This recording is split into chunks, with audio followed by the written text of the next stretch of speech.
Buttercup Dragon Mac and Cheese.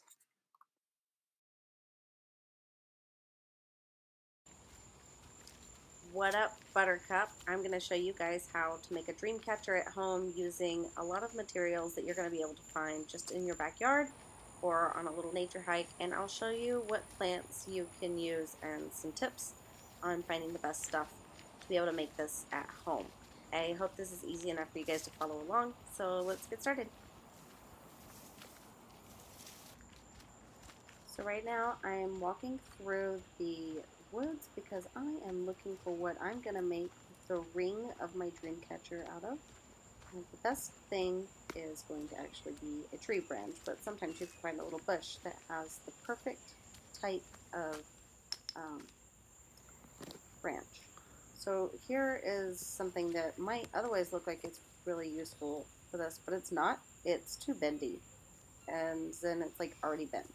So while it's really pretty, and sometimes you can get one of these and just kind of incorporate it into your dream catcher, these vines, it's just too many places that it could easily break. So I'm just going to keep going and try to find something more useful.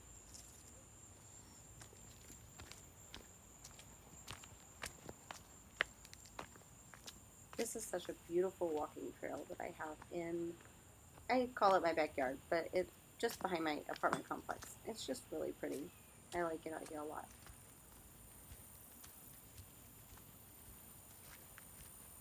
That's all poison ivy.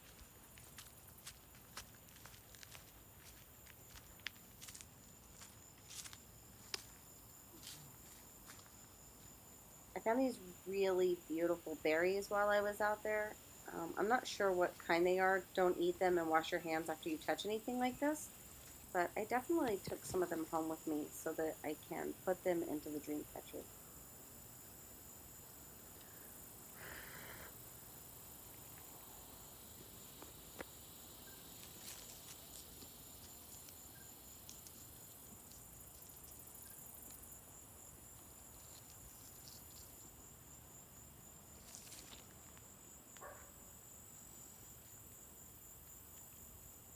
Unfortunately, this branch is not going to be very good. I'm trying to bend it to see where the weak points are, and these joints right here are a weak point. It could break if I try to bend it the way that I need it to bend.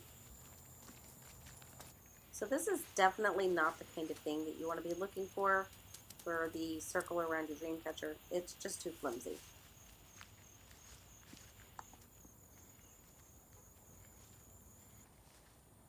So here I have found, I think, to be the perfect branch for what I'm looking for. It's nice and straight. I'm bending it to test to see if it has any weak points where it might snap, seeing how long it is. And right now I'm checking for greenery inside of it. If the branch is still a bit green, it makes it a lot easier to work with. I ended up grabbing one of these too, just in case I broke the first one.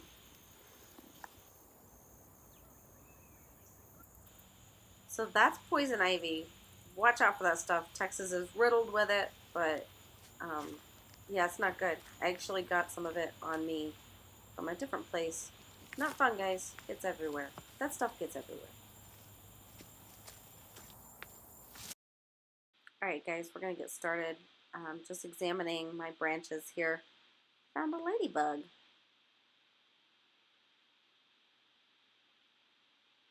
We're going to have to take Mr. Ladybug outside.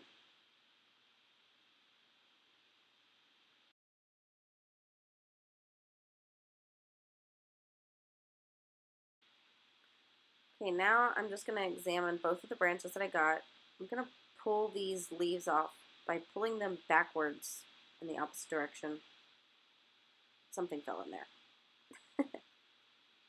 Just pluck all of these off without doing damage to the stick that you got.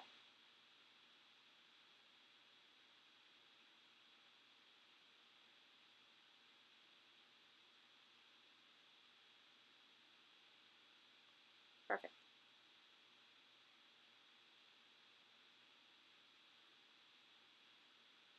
This is the one that I end up making the dream catcher out of. It was the one that was the bush. Just pull all the leaves off, get it cleaned up.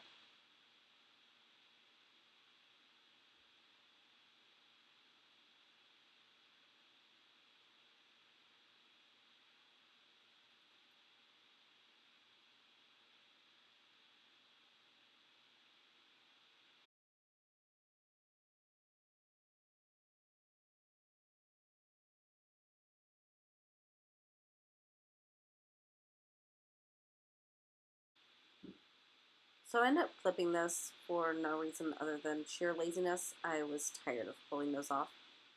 But this is perfect. It's a good length. These are the two side by side. Not much of a difference between the quality of the stick. So now I'm just going to try to bend it a little bit, very gently wiggling it back and forth in my hand, using my thumbs and pressing into it, seeing if there's any weak points in the wood. I'm listening too, because sometimes you might hear a crack, and that's not a good sign. What I'm doing is molding the stick to the shape that I want it to be.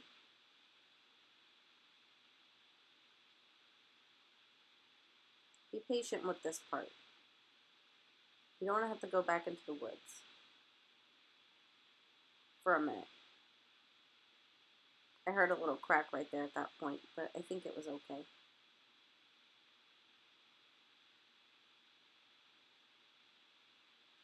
Now bending the other one.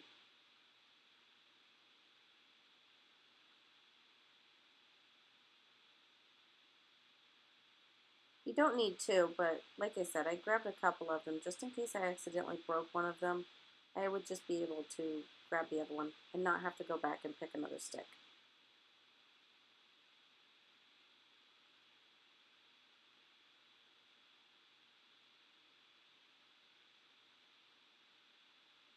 Maybe that is the one that I ended up using. Let's talk about this twine for a sec.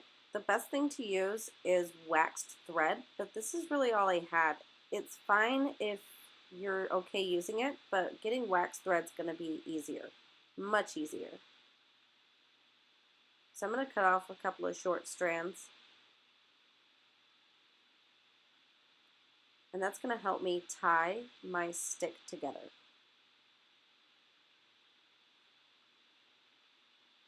Very gently start to shape it into a circle,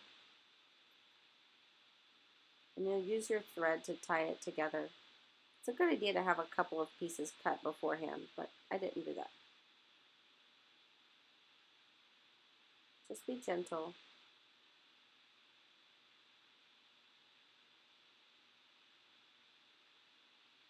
Wrap it around a few times. It'll really help a lot. Whenever you're done with this project, these are the ones that you can cut off if you feel like it. You don't have to. Sometimes I leave them on there and sometimes I'll cut them off, but it depends on how much tension it was taking to keep the two ends together. Sometimes it's a lot easier to bend than others.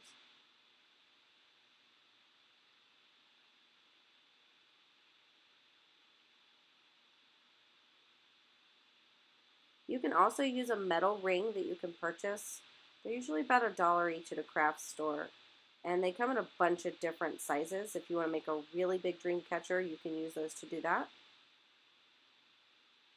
I personally really love the look of using real wood, even if it's just a branch from a weed growing in the backyard. So there we go. Perfect. Just going to shape it a little bit.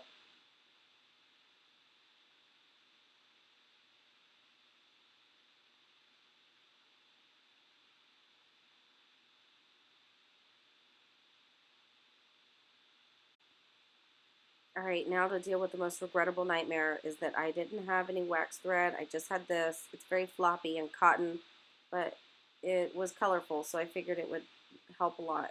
And also, like I said, I couldn't find wax thread. Now you can see I'm keeping my fingers a little distance apart and just wind up a little bit of this thread onto your fingers. You don't want these kind of snags in your work. It won't be pretty. I'm just going to cut that off. Start over. You're going to see me struggle a lot with this cotton thread throughout this video. Wax thread can be found at a craft store. You can order it online, or you can make your own. I don't know how much you need. I'm guessing.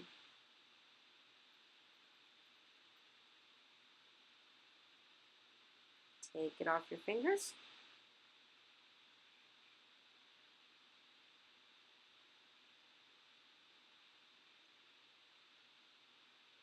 The idea is to keep it in a neat little bunch. It makes it a lot easier to do your dream catcher if you have it together in an organized way. Like I said, you're going to see me struggle with it a lot. So I really hope these extra threads don't get in the way of me making this video. You can kind of trim the back if you'd like, but just keep in mind there's some extra threads sitting there. I don't want it to confuse you. All I'm doing right now is taking one end of my thread and tying it nice and snug around where I joined together my tree branch.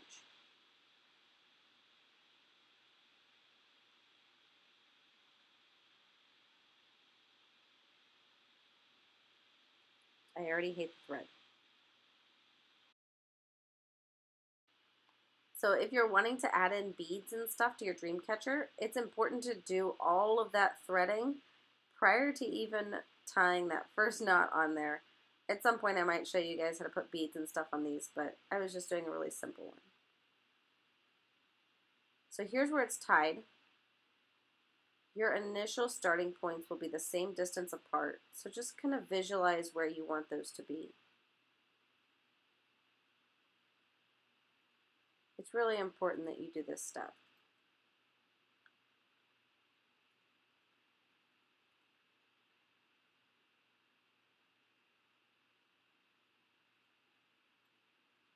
This is where I'm going to be putting my first loop. So I go up and over, and then put my thread through that little loop. Bink.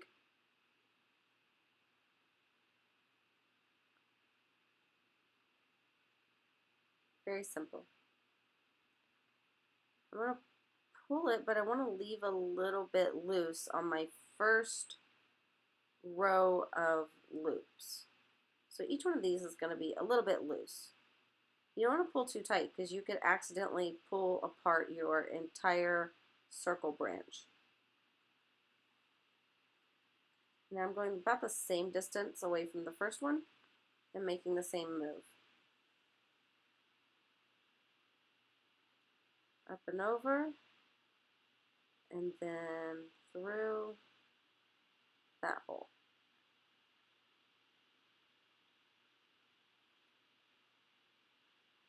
It's just a loop. Nothing intimidating or any kind of crazy knots. They're just loops.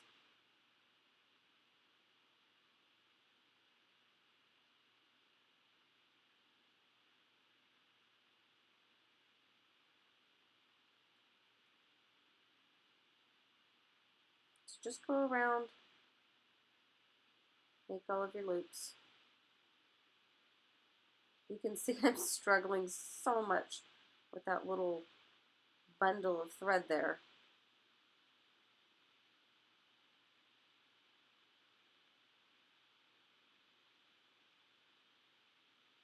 I'm just adjusting how far apart I want them to be. Pretty easy to do. And then pull that a little bit tighter to take some of the slack off. So as you can see, it's kind of starting to get the first row going around.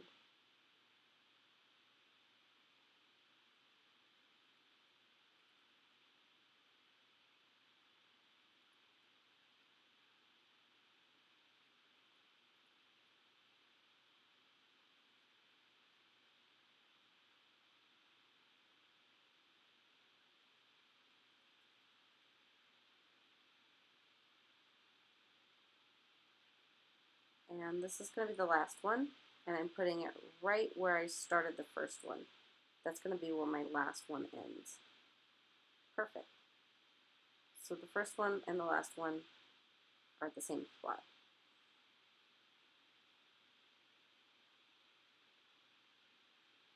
I'm just trying to move some of the threads out of the way so you guys can see better. Now I'm going to go from this spot to the second loop. I'm just skipping the first one. And this is the only time you have to skip one. Just poke it through and pull on it. So it's just a crossover loop. You don't have to do anything fancy like that, trying to make knots and stuff. I'm just going to back that out. But I just wanted to show you, you don't have to do that. Just, this is perfect. Ignore my mess, it was perfect.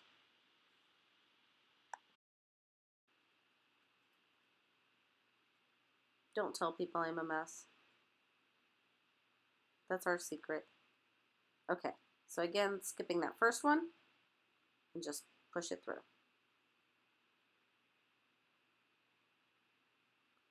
Try to keep that right in the middle of where you push it, right there.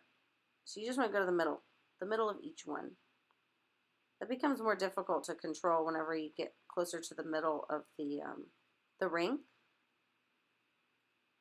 At first, it's really easy to keep it right in the middle. Especially when it's just thread, like cotton thread will slide around quite a lot, and the wax thread will stay in place. Just going around, push it through, go to the next one, just push it through.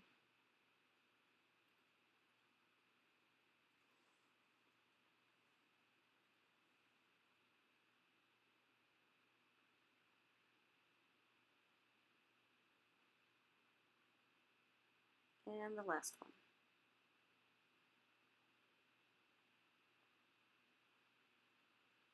All right, now you've created some new triangles. And you're going to take your thread and keep going, doing the exact same thing. Push it through.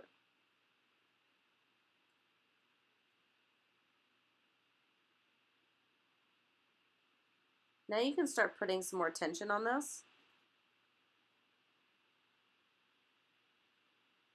Pulling that thread a bit tighter is going to make sure that it's not loose and wobbly. I think at this point I give up on that piece of thread.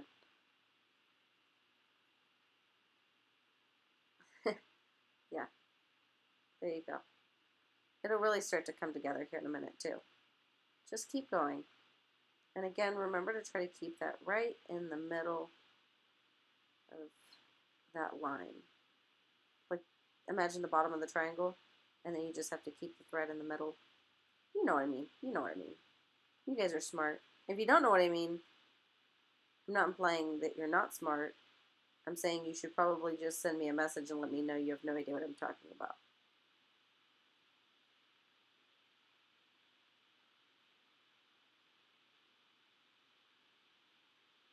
So I'm just going to go through and do this whole thing. You can skip ahead if you'd like, but I'm going to demonstrate how I do all of them, just in case it's a little confusing.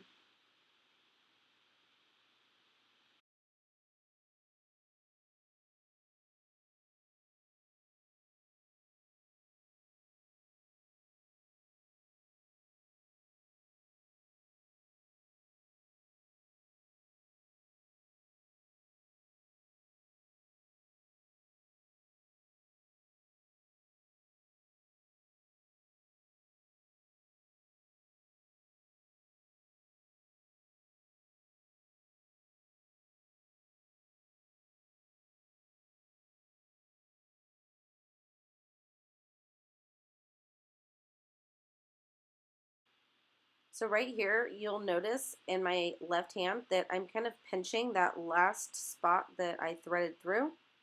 See me pinching it again?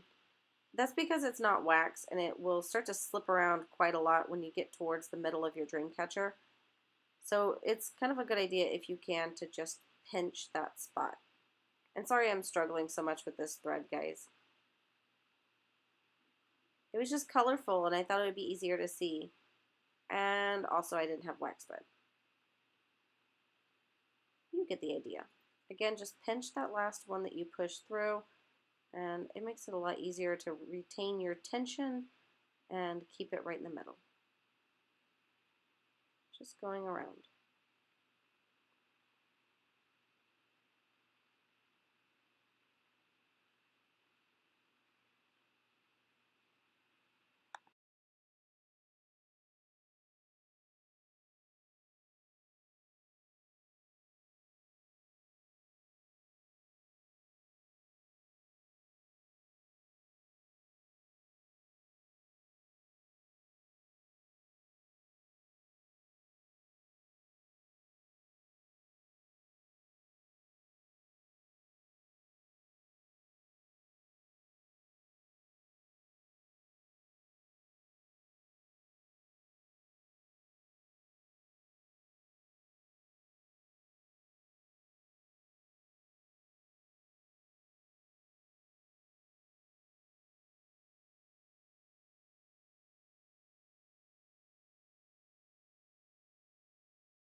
So that's about as far as I want mine to go. You can definitely keep going more and more towards the middle. I'm just going to tie it off against itself. There's really no fancy way to do it, just whatever works.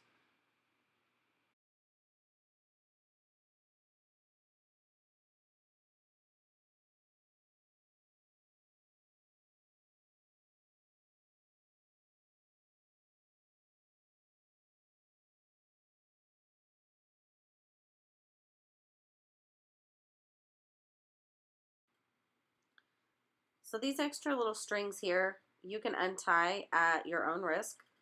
Um, I'm going to leave these on here. It doesn't bother me for them to be on there. And whenever the wood kind of dries out a bit, you can take them off as well, because when the wood dries, it'll kind of dry in this position. I'm just adjusting some of my, I don't know, triangles, diamonds, whatever you want to call them. Okay, now we can add fun stuff to it, like more thread dangling off of it. Why not?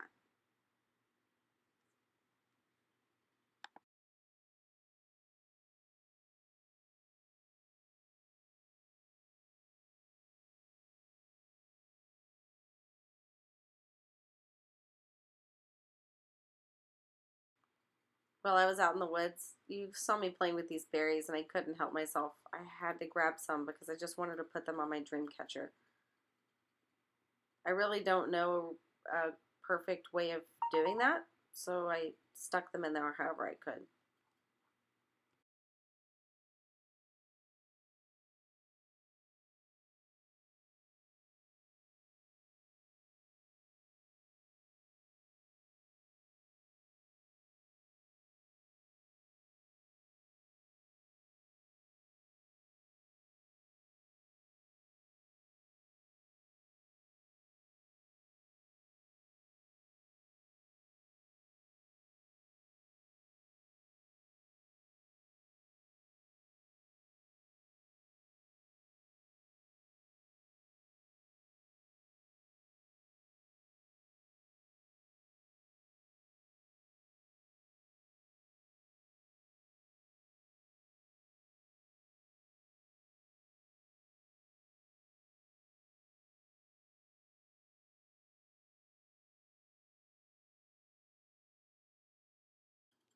I also found these flowers while I was out there. They unfortunately have little spikes all over them, which made them hard to pick, but you can just very easily rub those off. I wasn't sure how I was going to put these on the dream catcher, but I was determined to at least get one of them on there.